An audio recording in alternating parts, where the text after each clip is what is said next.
everyone, my name's Becca and I'm the manager of gallery activities at Cincinnati Museum Center. Today I'm joined by my colleague Erin Deininger, who is the manager of learning operations and also happens to be the biggest Reds fan I know.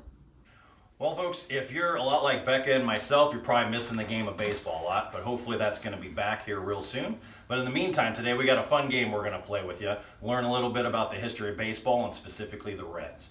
So you may already know that the game of baseball starts with the game of rounders. It's kind of like baseball that we play today, but it's a little different.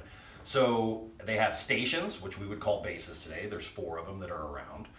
You've got a striker, swings the bat, we call that a batter today. And you've got a feeder, which we would call a pitcher, who throws the ball underhand. So the striker is going to try and hit that ball out into the field. The fielders are going to try and either catch it in the air or off one bounce, and then that striker is going to be out. However, if it rolls on the ground, they're going to pick that ball up, and they're actually going to try and hit the striker as they move around the bases between the different spots, which is a little different than we play today. So these are the type of rules that are established in the mid-19th century, so the 1840s, and it really starts in New York with the Knickerbockers in about 1845, establishing these rules that most other teams would start to follow. And then by the 1850s, you're going to see teams get established in the Cincinnati area, and that's where our origins start with baseball. Back to you, Becca.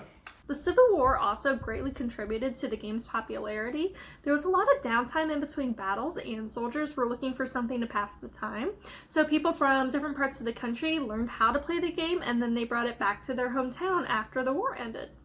That brings us to today's game. No, not that kind of game, Erin. We've written questions around this beach ball, and you toss it to each other, and then wherever your thumb lands, that's your question, and either the person who catches it has to read it, or you can challenge it to the other people playing. Erin, are you ready? All right. What was the original name of the Cincinnati Reds?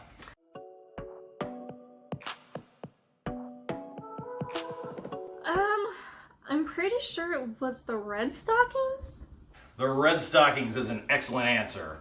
However, before they became known as the Red Stockings, they were actually called the Resolutes. And then in 1866, the Cincinnati Baseball Club's established. And actually, they still didn't call themselves the Red Stockings. However, their uniform had red on it, and they started wearing red socks or red stockings, and as a nickname that ended up sticking, and then that's how people started referring them to as the Red Stockings. All right, you're ready? Here you go. In what year did the Cincinnati Reds become the first professional baseball team?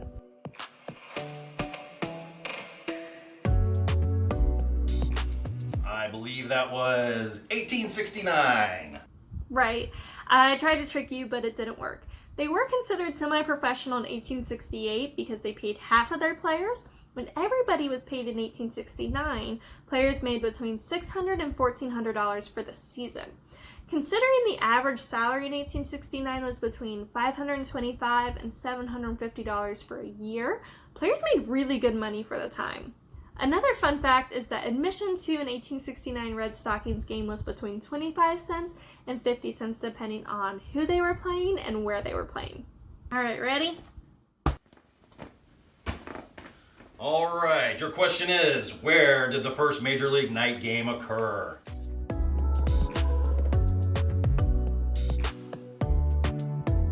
Well, considering this is my favorite part of our Cincinnati in Motion exhibit, I'm gonna say Crosley Field. Crosley Field is correct. So on May 24th, 1935, Major League Baseball hosts its first night game. It's the Cincinnati Reds against the Philadelphia Phillies. The Reds prevail 2-1. Interestingly enough, I am not quite old enough to have attended that game. However, I did go to the 75th anniversary game of that. And at that game, they had the same light that Franklin Roosevelt sent a telegraph signal to that they lit up, and then they lit all the lights up. So the game that I went to, it might have been slightly more spectacular since they had video screens and things like that available, but still pretty cool. And that light actually is on display at the Cincinnati Reds Hall of Fame and Museum. All right, you ready? Where was the first official location the Red Stockings played at?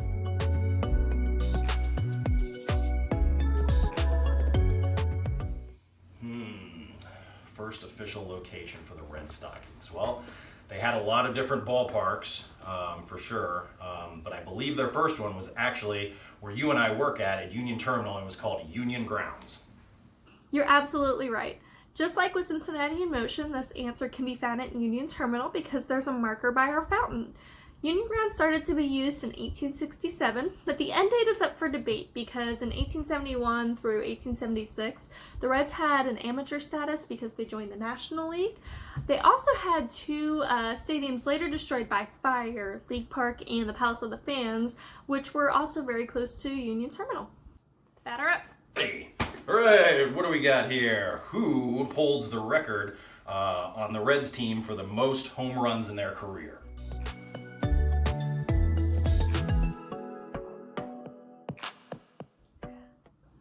Oh, I don't know. Can I have a hint? You sure can. Let's see, a good hint. He was one of the Great Eight.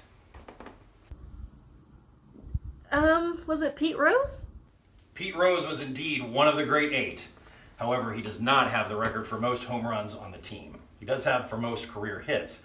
The most home runs goes to Johnny Bench with 389. All right, you ready? Here we go. Oh no! I got it! Alright. How many years have the Reds won the World Series?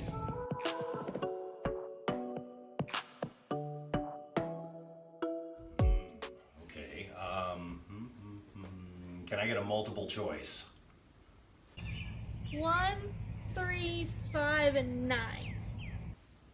All right, I'm going with 5, and here's why I'm going with 5, because I believe their first victory was in 1919 against the Chicago White Sox in a series that was actually supposed to go 9 games. Today they only go 7 usually.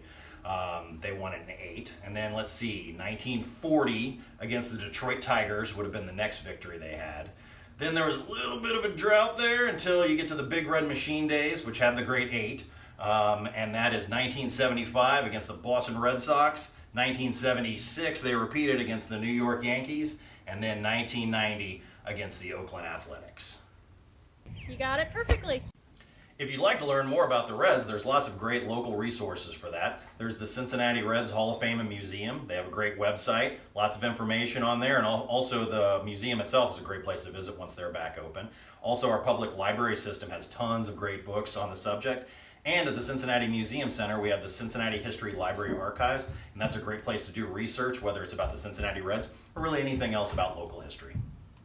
At the museum, we're always talking about combining play with learning, and that's one of the reasons why I love this approach so much. Whether it's math, science, or history, it works for everything.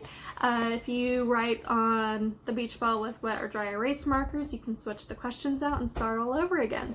You don't even need another player. You can just challenge yourself, and it's way more fun than flashcards. Just don't go up against Aaron for Reds trivia. Thank you so much for joining us today. I hope you learned something fun and interesting about the Cincinnati Reds. If you'd like more programs like this, or also any lesson plans, you can find those at cincymuseum.org. As a nonprofit organization, Cincinnati Museum Center relies on ticket sales and also donations. While our building's closed, if you'd like to support our organization, please visit our website at cincymuseum.org to make a donation. Thanks so much for visiting today. See you later.